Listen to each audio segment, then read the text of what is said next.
观众朋友，早早，欢迎收看3月27公视台记台早起新闻，我是陈雅纯。新闻头先赶紧来关心前台北市长郭文德牵涉金华城案件，也有政治献金案。检方依照道理甲违背职务受诬洗等罪来甲起诉，求刑28档6个月。昨一审宣判郭文德来合并执行17档体罚公权6档。因为共案的台北市议员应晓薇是15档6个月，维京集团的主席沈庆京是10档的有期徒刑。主席会不会担心不能选2028？米娜笑笑出现，将台北市长郭文德予人起诉的金华城加政治献金案，经过法院审理进行外，日前宣判，照贪污的违背职务受贿罪、刑法的公益侵占加共同犯背信罪，一审重判17年徒刑，体罚公权6年。庭上听判的郭文德，在知影判决结果了后，表情变正沉重。对判决有信心吗？看查某囝的手做伙行入法院，台北市议员应晓薇共款予人照贪污的违背职务受贿等罪，判15年6个月。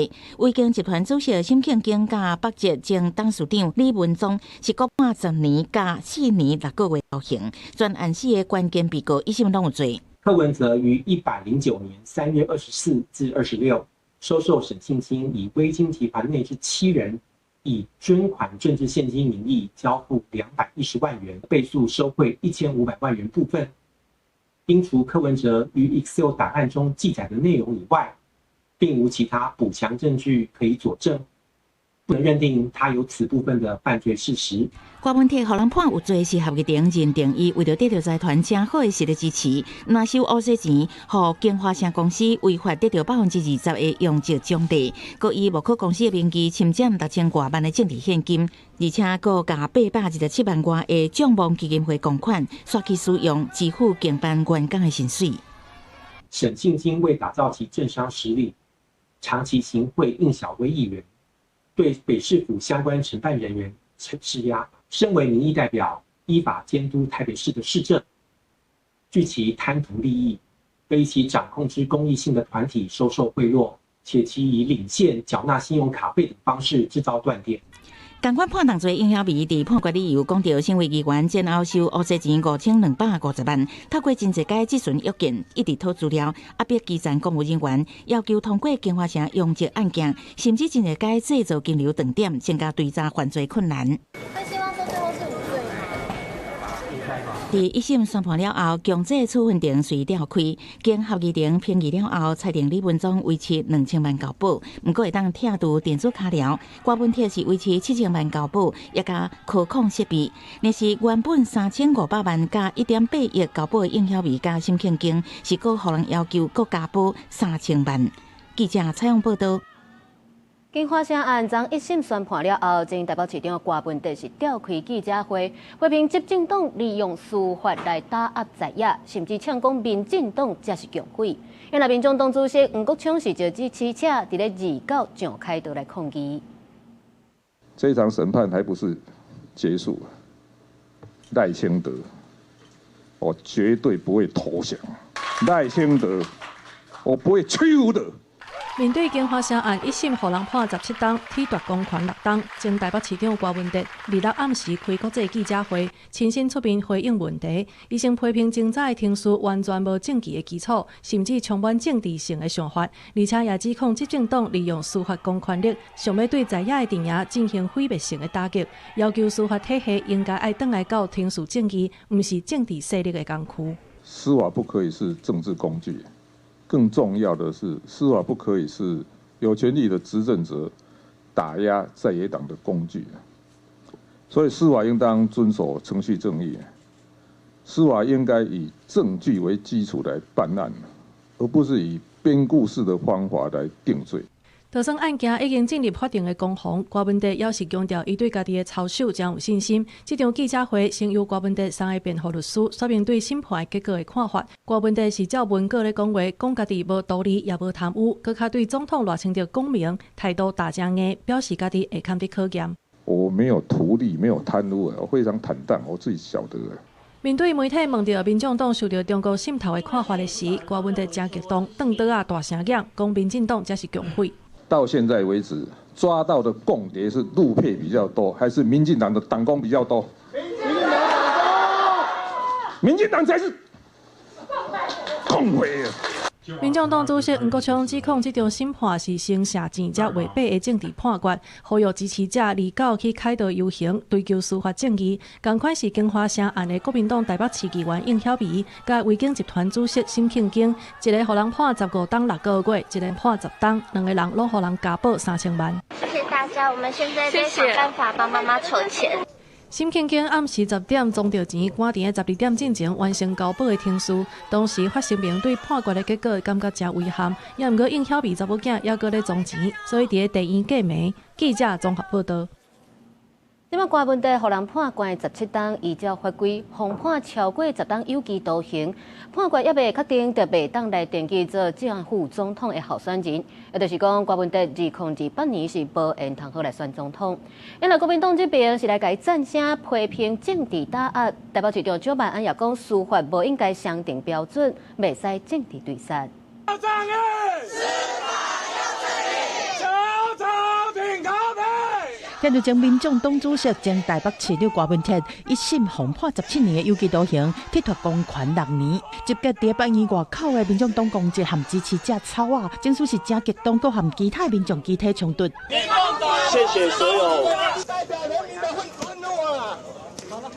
不过，独派团体和行动的人士拢出现伫遮表达意见。台北市警察局抗拒马出动要把警力伫遮戒备。刚刚是知影定赢，国民党嘛随空中声援。中国国民党表示高度的遗憾，这项判决不仅不能厘清社会的疑虑，反而加深了司法沦为政治工具的负面观感。民众期待的是司法要本于事实，厘清真相，要务重也要勿枉，不要让民众有双重标准以及政治追杀的感觉。标准是否一致，民众的眼睛是雪亮的。民进党表示讲尊重司法，无要评论个案，嘛无接受无事实基础的指控，呼吁当事人爱尊重司法，勇敢来面对。不过，郭文铁的判决嘛影响政局，因为根据总统、副总统选举罢免法第26条第10项的规定，若是受10年以上有期徒刑判决还未确定的人，未当登记做候选人。郭文铁一审红淡判嘛，代表确定失去2028年总统的参选资格。对于民众党真的可以说是一个创党以来最大的重创哈。那尤其民众党长期以来就是一个一人政党的形象，民众党依然在立法院里面是一个所谓关键的少数哈。所以要讲民众党会因此而泡沫化，恐怕还是要看2028年以后，它对于蓝白合一定是一个更直接的冲击哈。因为基本上柯文哲没有办法参选总统，那么对于蓝白合的诱因或者是积极性的推动，当然就会大幅度的下降。学者分析，郭文铁的政治路受到阻挡，会影响民众党的发展。但是目前民众党同款是伫立法院做关键少数，敢会因为安尼就破坏？嘛是观察2028立委席次的变化。另外2026地方选举，民众党为了维持生存的空间，一定希望成功促成南北合。国民党做的也准其利和合作变作关键，嘛看到未来政党的新局。记者综合报道。来关心天气，今日受到锋面甲东北季风的影响，北部、东北部气温会较降低。伫咧台中以北、基隆北海岸嘛会较高落阵雨。咱来看温度。今日早暗北部、东半部气温大约18至20度，其他所在是21、22度。日时北部、东北部高温嘛大约23、24度尔尔。中部、华东地区是25至29度，因为南部也是有可能会热到32度。明仔载方面会较减少，不过中部以北、东半部也是较湿、较冷的天气，就要等到礼拜1各地才会好天。咱再来关心，即马伫咧新竹地区的水情是愈来愈严重。行政院是有指示经济部爱全力来调度用水，打算伫咧6月底进前，就爱确保民生用水是唔免分区送水。另外，因为即马有方面通过，而且后礼拜嘛也阁有方面的报道，所以希望是会当带来雨水，解决人欠水的问题。天气是凉凉啊，真舒适。不过北台湾的好天都要结束啊。8时半暝开始到拜5透早，方面通过，阁有东北季风增强。北部甲东北部是一时变凉冷。台中以北伫透早甲这时有较大的雨势，提醒民众上班上课都要注意。凌晨一直到明天上午这一段时间，锋面逐渐的通过台湾上空，在台中以北，我们不排除可能会有局部性的较大雨势，甚至局部大雨发生的情形。中部以北甲东北部地区有阵雨。雨，也是雷公雨。东部、东南部地区、恒春半岛、甲南部山区也有短暂雨。不过，方面中面的雷公雨所大大家降雨区域，阁无确定，是毋是对咱的水库有帮助？该观察。目前国内主要的水库石门欠水量阁有5成6以上，不过新竹宝山甲宝山2的欠水量拢无到2成5。台中地区的水情目前是爱注意的点好，行政院指示经济部一定爱随时检讨、全力调度，确保民生用水伫6月进前唔免分区送水。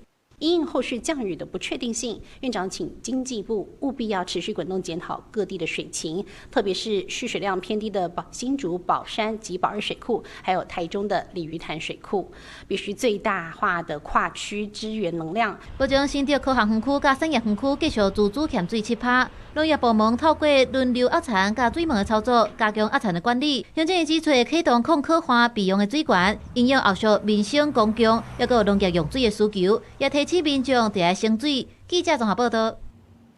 拄则讲到这新竹科学园区甲产业园区已经自主咧省水7%，农业部嘛有启动轮水口的措施，也毋过这农民就是真不满，有去到农业部来抗议讲，因要省水煞无提早通知，害因无水通好来引产，批评政府为着科技、为着晶片产业来牺牲农业。农民甲民团手举打起的黄仔，聚集伫农业部头前抗议，指控农业部推出的头前溪省水示范计划，鼓励农民配合游经，但是水闸门伫开放申请进前都已经禁起来，根本毋是自愿参与，是强制断水。农民嘛质疑是牺牲农民，把水资源送去互科技业。农民那个申请达到一半以上后，他们就对外合理化的说法是说农民配合度很高啊，那个其实我们农民已经投注成本。农民其实在3月17号才去参加这个系统性节水计划的说明会，隔天就无预警头前溪流域的水门就都关闭了。那当时其实农民才刚插秧插下去，所以很多农民最诟病的是，你如果要全面停灌，你可以早一点跟农民通知。民团嘛呼吁农业部就要提出完整的配套，配合农民导入智慧灌溉设备，推动农民甲企业更好的模式，莫干那靠禁水闸门。政府的部分，我们希望能够做好行政政策的研拟预告。然后在企业的部分，我们期望在其他国家可以发生的这一个 ESG 的资源跟技术协力可以共同导入。在农民的部分，不应该让农民走到最后只能默默接受停水这个策略。农水署拜沙培会目前头前溪是采用轮水口的处理方式，毋是停止灌溉。不过民团甲农民希望会当甲农业部做伙好好讨论，公开说明省水计划完整配套。记者郭金阳、王志光台北报道。今日有啥物大代志？带大家做伙来读早报，先来看联合报。经济部今日举行4月电钱的审议会，因应中东的战事可能会影响到能源价格欠悬，为着要稳定国内物价，4月民生甲工业用电可能嘛暂时袂起价。再来看《中国时报》，苗栗查到非法的中人集团诱拐成百的泰国人来台湾做工，一点钟敢若算90块尔，一日搁爱做16点钟，甚至是用各种的名义甲因收钱，警方拢总是抓到14个嫌犯。落尾是《自由时报》。天界法院前院长李碧德因为性骚扰洪丹协，佮逼出霸凌报销。昨天界法院是判决李碧德来撤职，袂当佮做律师法官，而且退休金得爱减60%。中华宜林伫咧2024年11月有发生一件家庭的凶杀案，一个姓李的查甫人讨无钱，食酒了后就失控，当囡仔面头前举刀啊杀死伊的情某。即马中华地方法院国民法官的庭来审理了后，一审是判无期徒刑。不过死者的家属是感觉讲，这个被告到今拢无悔改意思。发生在2024年11月，中华宜林的这件家暴杀人案，姓李的查甫因为跋筊欠小，甲出来讨钱讨无，最后摕刀甲生出来情某杀死。当时死者前2届嫁出来囝儿拢伫现场，只使2人身心受到创伤。案件经过中华地院国民法官庭审，一审判姓李的查甫无期徒刑，体罚公权终身。违反保护令的部分嘛判处6个月徒刑。一直到现在，其实他看中的还是钱。那再加上本案呢也有经过草疗精神科医师鉴定，那么鉴定的结果也认为说，它再泛之余是非常高，而且呢它是有高风险，认为呢它应该要在高度结构化的设施里面才有可能有教化的可能性。委任律师指出，合议中新竹姓李的查甫虽然伫庭上认罪，嘛强调若搁来一遍，袂搁再犯。毋过当机是因为惊风判重刑，而且无尽力赔偿死者家属，也是考虑囡仔经济甲生活，认定姓李的查甫无悔意，因此判决无期徒刑。对一审判决结果，得过死劫的查某囝表示也搁会当接受。要求死刑是因为当初他想杀的是我跟妈妈，然后就是怕他出来又危害家人，这样就是比较担心他如果之后如果可以假释的话，是比较担心他要去找弟弟，所以他就是不要出来就好了。死者的查某囝表示，事发了后就搬离开遐，未成年的小弟嘛已经有安置，不过烦恼若准姓李的查甫有假释的机会，生活可能会阁受到影响。原本是希望会当判死刑，不过安尼结果会当参姓李的查甫长期隔离，也阁会当接受。若敢要阁上诉，爱阁参律师讨论。记者综合报道。进前，台中有一个老母控诉讲，伊的后生2023年去做兵，受到霸凌，压力变甲真大，结果造成伊的脑部退化真严重，已经伫咧这个月2日不幸过身啊。不过，这家属提告了后，检方是以证据不足无起诉。这个老母是批评军方拢无咧要以霸凌的问题，要求大家重新来检讨体制。妈妈骑奥多拜带后生转去厝。因过因囝若是无法度家己坐车，看起来阁真疯狂。做老母的讲，后生本来甲一般少年共款真活泼，因过做兵下部队了后，就出现大脑揪缩，治疗退化甲真侪两下。虽然自2024年就开始伫咧厝休困，因过病情拢无转好，这个月2日不幸过身。被欺负的时候，应该都有很多人看，但是为什么没有人敢反应？那就是因为反映了他也会被报复啊，所以我觉得这是军方要特别去注意，要像什么电话反应啊，我觉得那个都是没有用的。长官们我相信都知道，那只是说你们漠视了。做老母的指控讲，因后生2023年8月入伍，一开始拢正正常，不过落部队去国关地震部队了后，就开始怪怪，情绪也正无稳定，要退训。问后生了，才知影讲，伊伫咧军中敢若是受到霸凌，身心受到正大的压力。伊只讲军中的申诉加管理机制，长久以来拢是无顺通，霸凌的文化一直拢伫咧。生病还是有意外受伤，那发现之后部队怎么做？怎么做？那医疗这个过程，医生的专业判定，的原因是什么？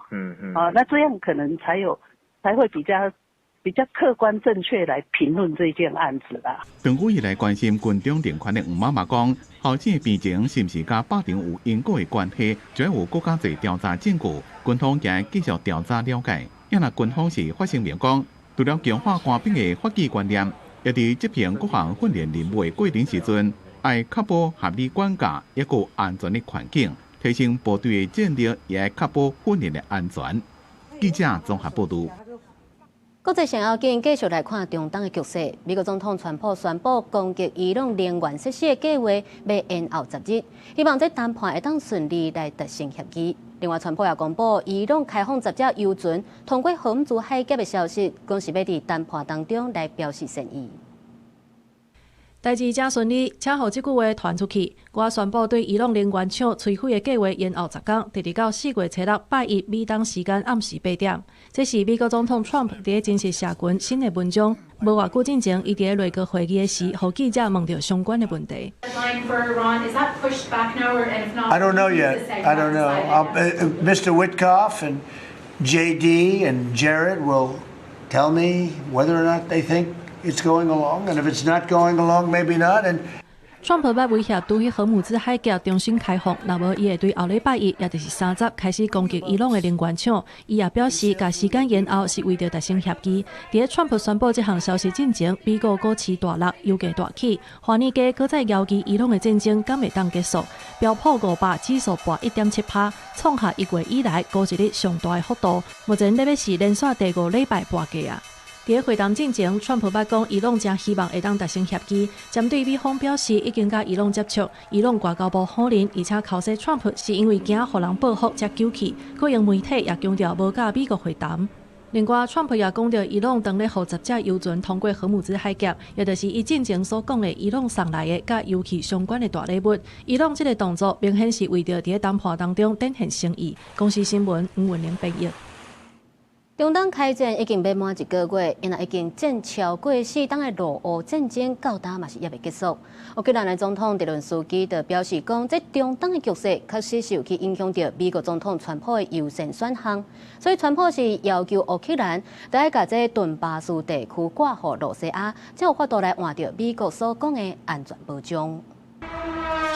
这场二战以后欧洲上血腥的冲突已经拍4年啊！乌克兰总统泽伦斯基25日路透社讲，美国讲会提供乌克兰和平协议了后的安全保障，不过条件是支付再甲у Донбасу地区挂入予Росія. Американці готові на те, щоб фіналізувати ці гарантії на високому рівні, коли Україна буде готова вийти з Донбасу.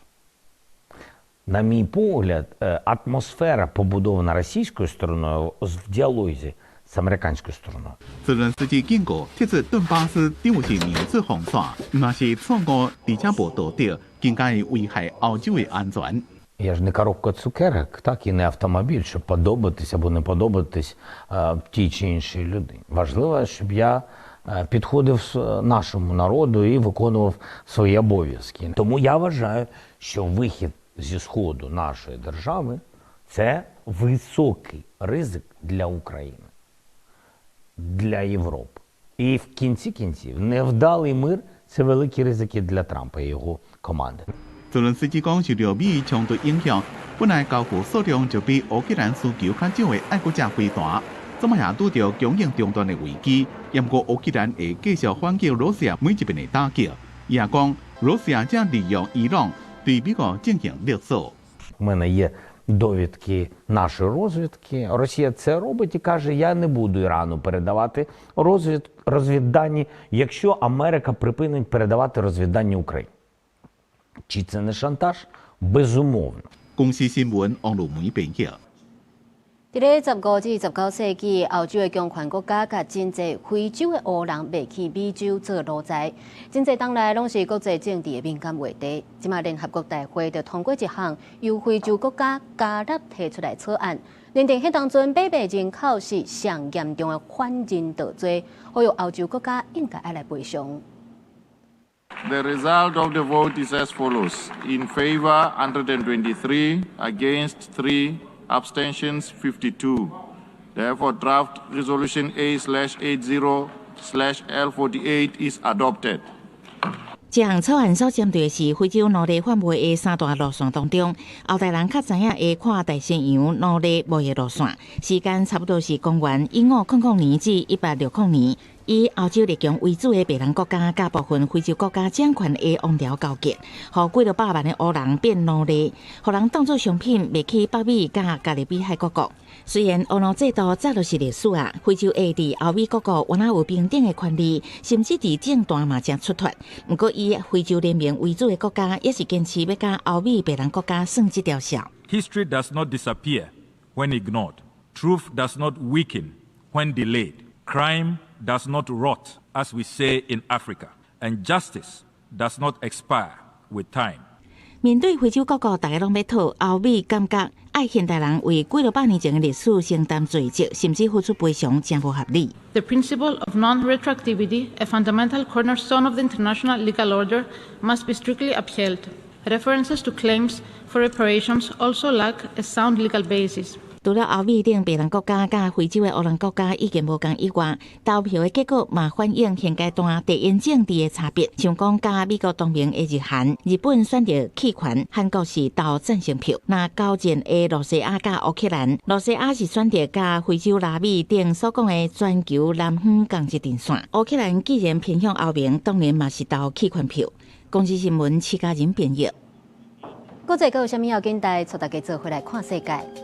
委内瑞拉前总统马杜罗牵涉毒品等等的案件，第二届伫美国纽约出庭，法官表示未因为律师费的问题，就撤销对伊的刑事指控。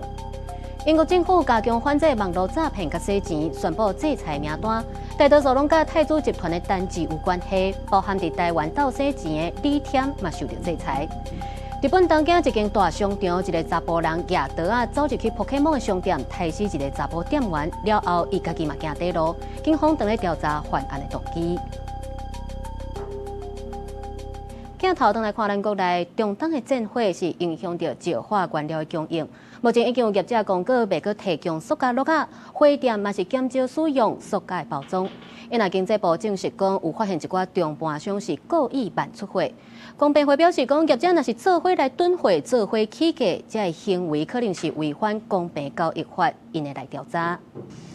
刚出炉的面包，在疫情之后都会一个一个包起来，以求卫生。不过如今传出塑胶袋缺货，店家做生意也大受影响。饭店外口打广告讲，以后袂阁免钱来提供塑胶盒仔。这间饭店本来拢会订有 logo 的塑胶盒仔，但即马价格成本起伤济，做小生意的根本都买袂落去。我们每一个面包刀这样包起来的话，你看我一天出了多少面包，至少也有破百，我们要另外去找纸袋来装。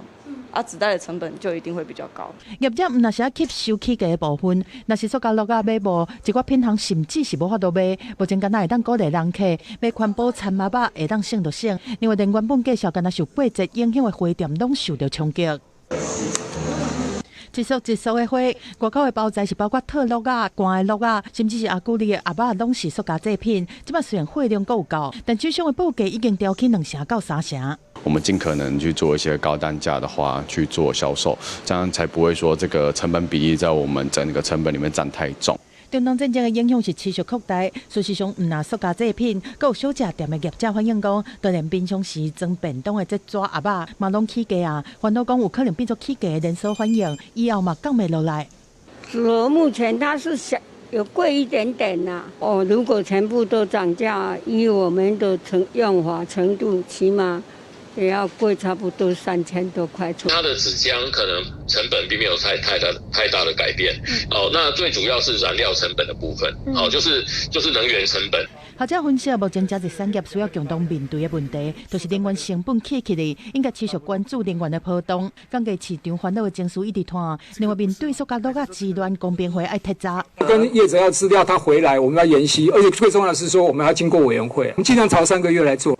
公平会表示讲，目前已经初步了解塑胶盒仔的价小材质等等，会以联合行为为主，若是有道立案来调查，找出不法。记者综合报道。即摆伫咧韩国嘛，是因为这塑胶制品的原料进口卖入来，产量敢若剩2-3成，真侪民众是惊会欠货，赶紧烧钱去买塑胶袋啊，甚至是讲惊塑胶包装的泡面也会对咧起价，赶紧买起来囥。在乡里的超市，消费者除了买日常用品，嘛无袂记得爱买一包本所专用的塑胶盒仔。受到中东战火持续的影响，制作塑胶的原料樟脑油，全球的供应是大幅缩减。目前韩国的本所袋啊，大家拢抢要买，真侪size拢欠货。买塑胶盒仔的网站是写无库存，进货日期嘛无法度确定。 포장지가 비싸져서 비닐을 20리터짜리 10개를 사놨고요. 비싸질 거 우려해서 라면도 어제 많이 사놨어요. 포장지나 이런 것 때문에 아무래도 포장지 가격이 원가에서 많이 차지할 테니까. 安山一间生产农业和工业用的塑胶薄膜的老工厂，因为原料无法度对中东出口，只好减产，产量敢若平常时的2成到3成，剩的原料嘛敢若会当搁冻1-2礼拜。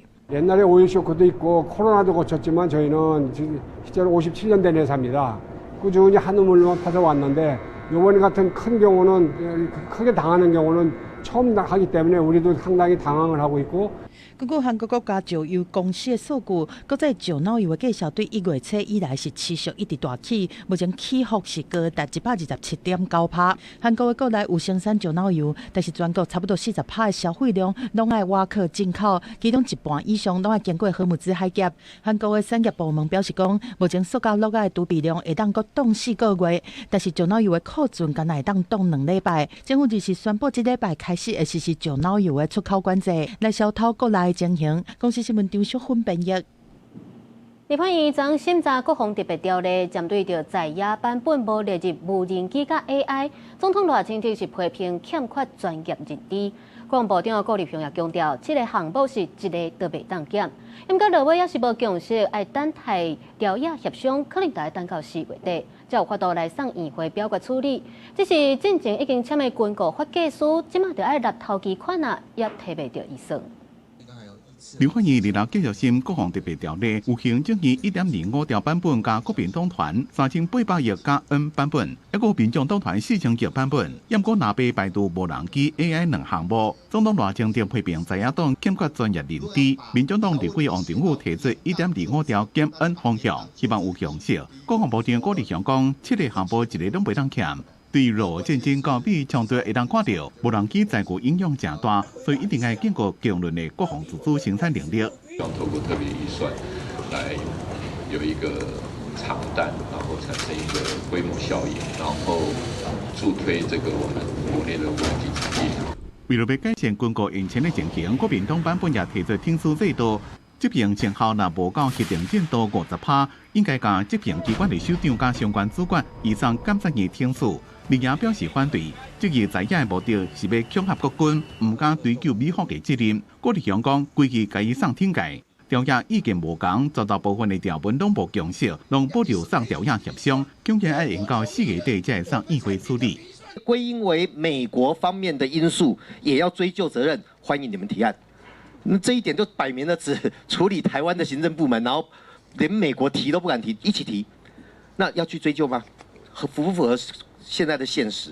你要追究到一些比较基层的，我们的一些相关的主管，其实这个有些事实上他可能有困难，可是他必须要有人负责，所以在这个部分执行的机关首长，我觉得其实是应该可以去讨论的。你将指引机关首长移送监察院调查，是这样的意思？没有了。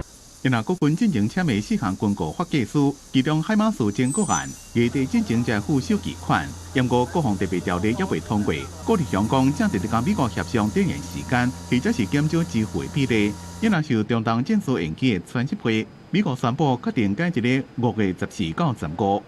We've always estimated approximately 4 to 6 weeks, so you could do the math on that. President Xi understood that it's very important for the president to be here throughout these combat operations right now. 大家注意传习会延到5月进行，是不是影响台美军购？顾立雄强调，咱已经得到美国的保证批，双方保持密切的沟通，无任何延前。记者综合报道。中东的战争也引起能源的危机，美国是打算要甲盟友来合作，做伙发展民用的核能。副国务卿嘛认为，美国甲台湾是会当来合作。目前咱台湾也面对着核2厂甲核3厂到底敢会当停放的议题。不过反核能的团体是去到行政院来抗议，因为核电厂要停放，不是单纯的行政停输的问题，因是反对遐尼久的核电厂搁再继续放。反对核电重启。大江化口号表达诉求，全国废核行动平台伫行政院前တင်情，反对赖政府提出核电厂再运转计划。而且公民行动联盟秘书长崔素欣表示，台湾目前核电厂的疏散范围敢若8公里，比福岛的30公里较少。紧急的应变计划区维设，需真济国家标准。万一核2发生事故，爱疏散的居民超过683万人。这样的人数，到底政府有没有准备？有没有防灾应变方案？核安的问题不是个人的认知，也不是卓荣泰的认知，核安会自然会依照国际的标准来判断这个电厂是不是安全。OK， 要相信专业。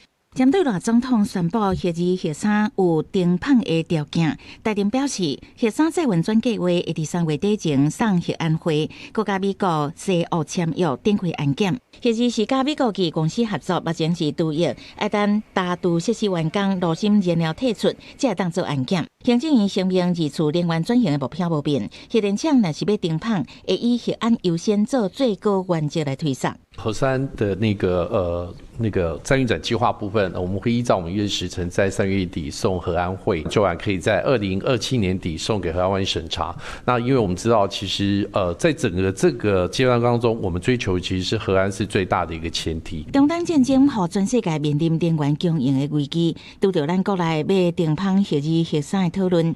美国众议员嘛讲到，台湾超过95%的能源倚靠进口。美国国务院进前表态，已经准备好甲各国合作来发展民用核能，关心其中是不是包含台湾。How you see Taiwan fitting into this broader agenda that you outlined? What would effective civil nuclear cooperation with Taiwan look like, and how can it enhance its energy resilience? As I laid out, the president's energy dominance strategy, I think, is worldwide. Specific to the Taiwan, what our engagement in there is, I would imagine that would be consistent with our policy. 欧谢夫斯基进一步表示，虽然台湾去年最后一座运转的核能发电厂除役，不过台湾开过60年发展先进的民用核能的专业，认为即马值得台湾重新探讨现代核能技术，搭配其他能源来强化台湾的能源韧性。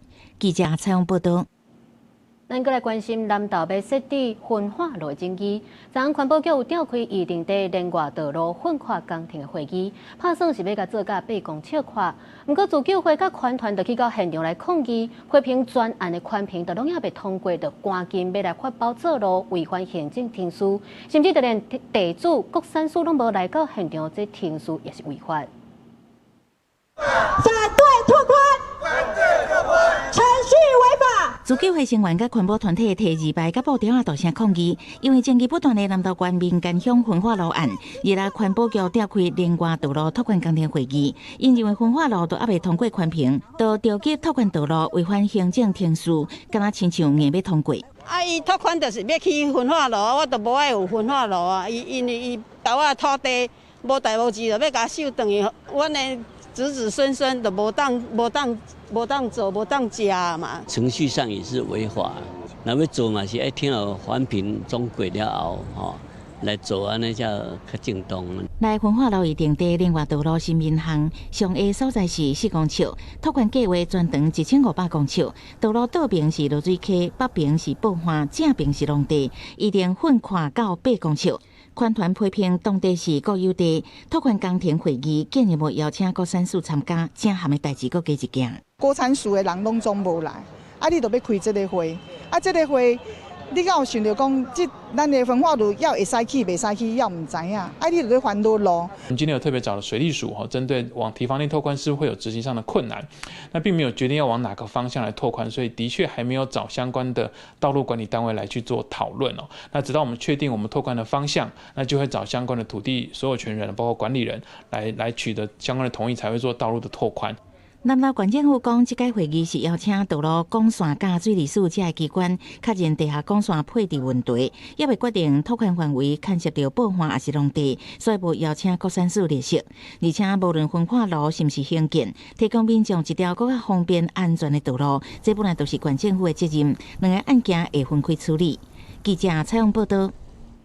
昨伫咧屏东后湾的海埔有野放2只猎龟，因拢是去互拖网啊，或者是伫咧海里的渔网啊废弃物填掉的钓伤，经过救援治疗，即马恢复健康，回去海里。渔业署也强调有定出使用拖网啊甲相关掠鱼的规定，也呼吁若是无细日去掠到保育类的动物，就要赶紧来通报。也放咯。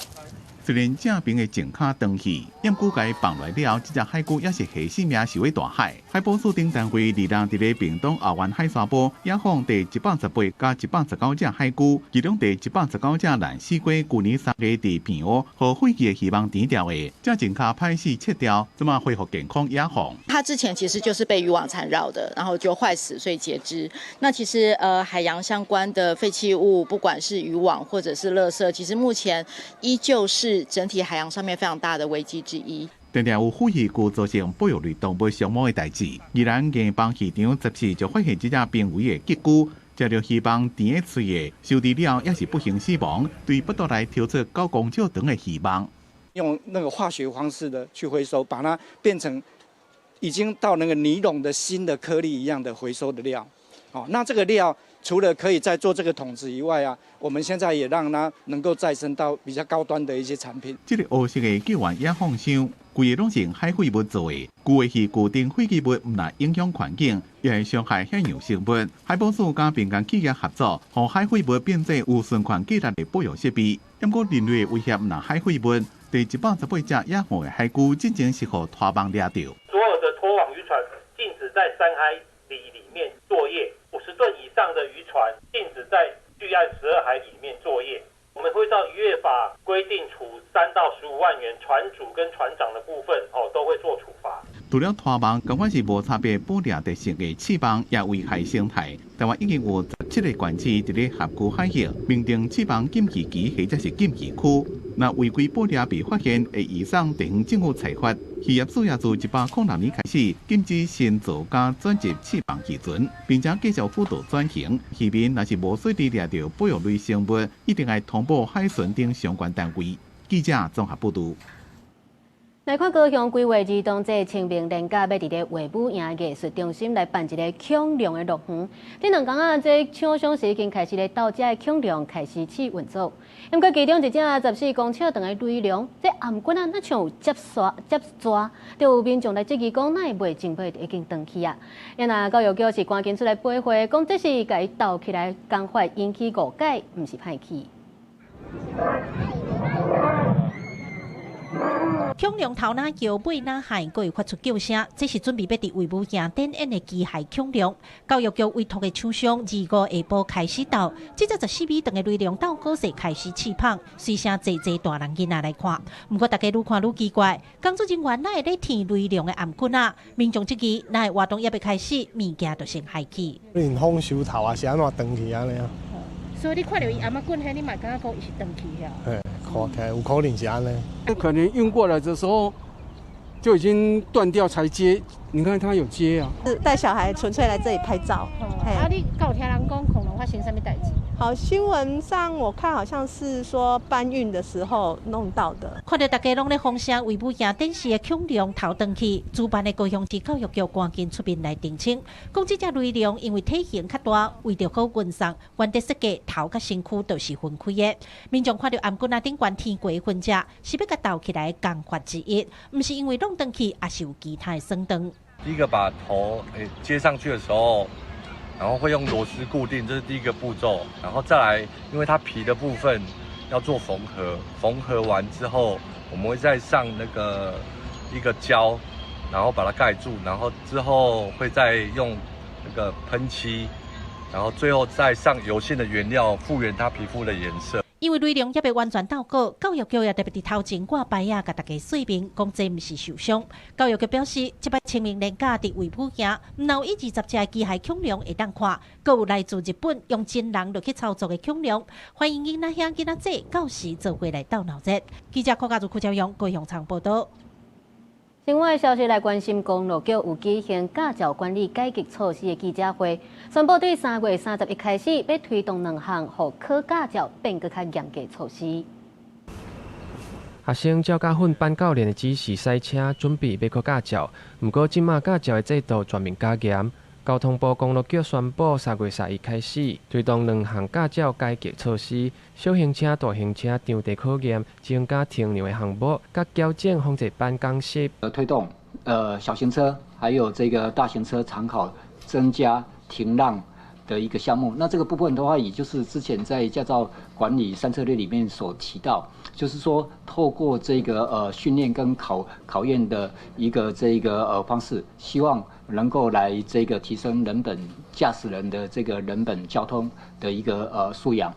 场地考验的部分，小型车新增加无号志路口停留用路人，甲去行确认时也死角；大型车就做安全确认，若无做一摆扣32分就无及格啊。矫正防治班讲述方面，从红灯无号之路口无停让，驶过学校病院无减速等等3大类的违规，一般驾驶人一年累积3摆就强制自费回顺3点钟，若无按照规定参加讲习，就罚1,800块。一般驾驶人的部分，那1年累计3次，那就要参加这个就是自费参加这个矫正防治班的讲习。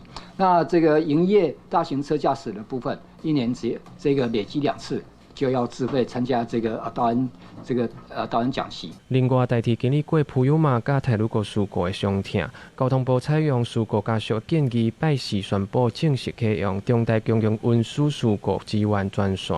也注意到怎么样在事故发生后灾害的通报应变以及事件发生后的关怀跟支援，所以我们参考日本在公共交通事故被害者支援室的机制。交通部嘛表示，希望专线提供灾害通报、甲关怀说明，嘛互民众袂阁面对逃无救援、甲资讯断站的状况。记者郭正阳、王志光台北报道。最近全台湾的医学中心拢出现电脑断层排检塞车的情形，而台大病院上长爱等甲一冬。前健保署长李必忠就讲，这甲卫福部实施的个别病院总额制度有关系。不过卫福部长赵宗良就强调，主要的原因是检查的需求增加，会阁来建立专进的机制。大病院病人真侪已经是常态，不过最近却传出南北各大医学中心加剂量的电脑断层、感情 LDCT 体检出现塞车的情形。以台大病院做例，有人排队排几啊个月，有人上长恐惊要等1年。做肿瘤的治疗，所以要做电脑断层，先排啊，大概要差不多3个月、4个月。断层的话，我记得是这个礼拜这礼拜挂号排队，下礼拜就拍了，然后大概等了2-3周才看报告。对这前健保署长现任的台北医学大学教授李必忠指出讲，这是去年卫福部推行的个别病院总额这个制度的问题，因为总额恒固定，病院一定要开始调整门诊量、控管检查和手术等等，避免加做加了。再不相信健保点达成长，所以可能让真正需要检查诊断的病人无法度做，影响分级医疗。达到那个量的时候，就是怎么讲，他会去控制啊，要不然或者那个做出来的量超出它的能够分配到的总额的时候，就等于多做多赔。只要是牵涉到电脑断层的，几乎都排蛮久的啦，大概半年后，甚至有时候还会更久。有意愿的哈，我们会把它排去分院，看会比较快了。那第二个，我们正在进行的几个案子，就是跟我们的友院来了解看看有没有可能转检或转诊。不过，卫福部长赵宗良回应讲，一寡病院电脑断层体检大塞车，和个别病院总额无关系，主要是检查的需求增加。有推动这个肺癌的 low dose CT 的筛检啊，然后又有一些外溢的效果，也就是自费的健检的项目里面呢，也纳入了这一项，而造成这个检查需求的增加。赵宗良强调讲，已经请各检署来建议采取分流的方式，鼓励病人去区域病院、地区病院做体检，若发现无正常则做转诊。影像检查的部分会拢传去健保的云端系统，和转诊的病院当直接看到影像。另外一方面，嘛会监测动症患者等的时间，避免资源受到影响，保障患者的权益。记者综合报道。来看台中有一个65岁查甫人做身体检查，发现肝有生12公分的瘤，而且宣判讲是得到肝癌的尾期。好佳在经过医师积极治疗甲专业的评估了后，已经恢复甲真好。听台中的演讲，看起来真有精神，这人拢看袂出住伫台中65岁黄先生，去年互医疗团队宣判肝癌的尾期，建议直接进入安宁照护。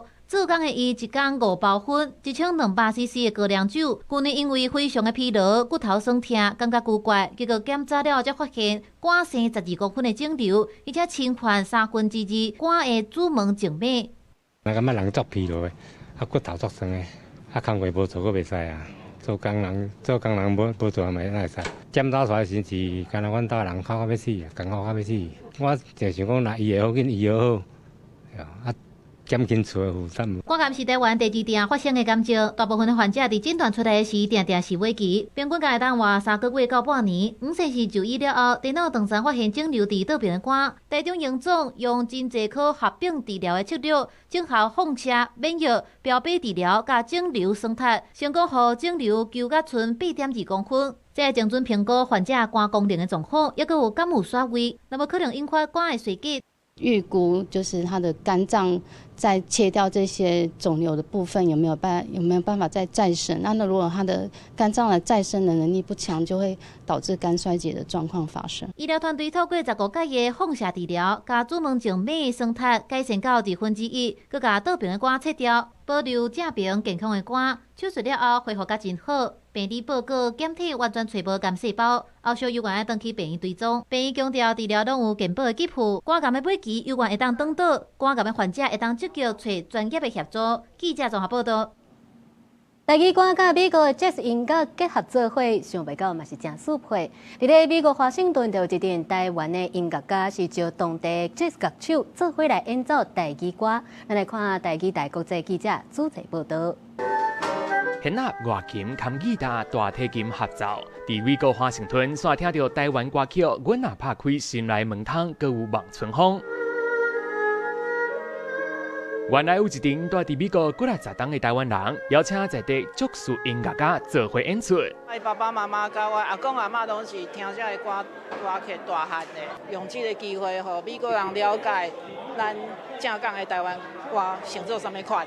住伫美国20几栋的音乐家李欣怡讲，这音乐就亲像白菜卤，融合无同的食物，煞是真合味。若是表演台语歌曲，即届伊嘛加入传统的美国黑人音乐。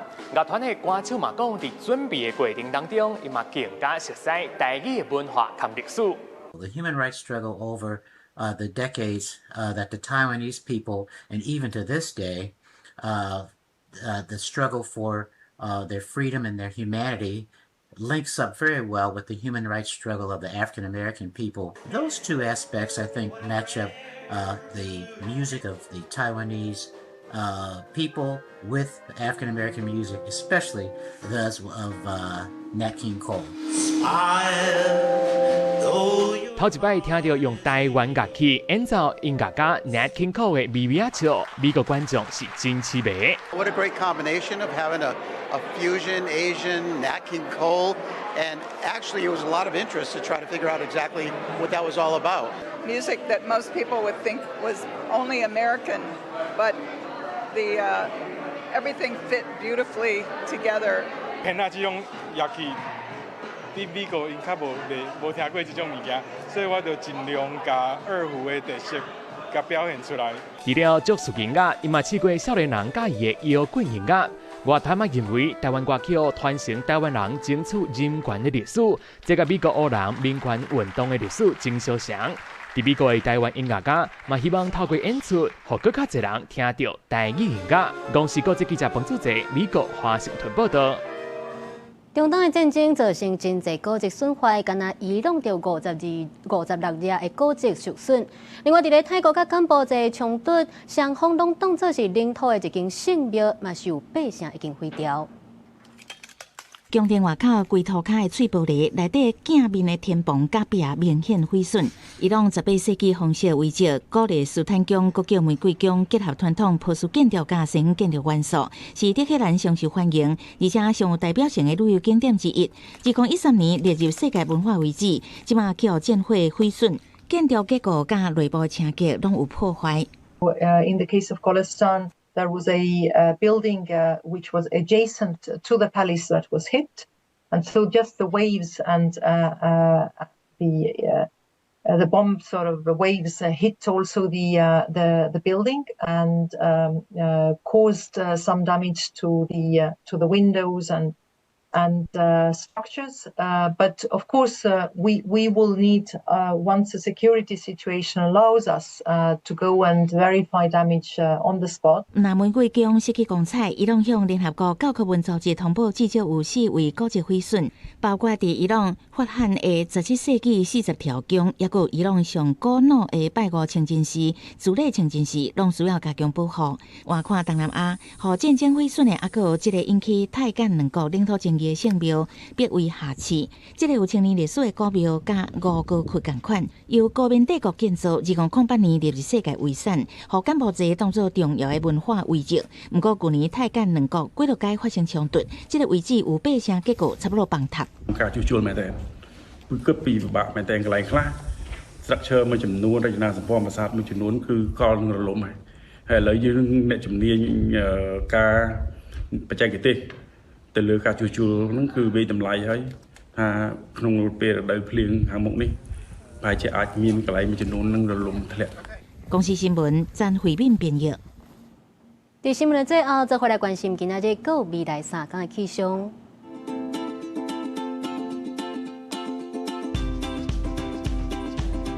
北部地区18度至24度，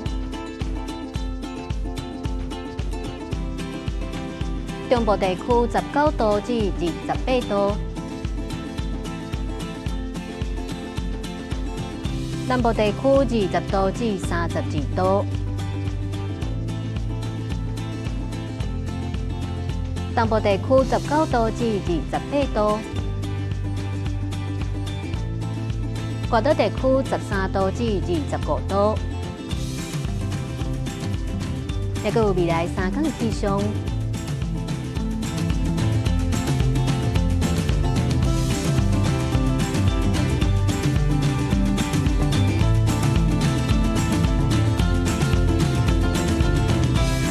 感谢您收看今仔日公视台记台早起新闻，我是田雅纯，咱后礼拜同一个时间再会。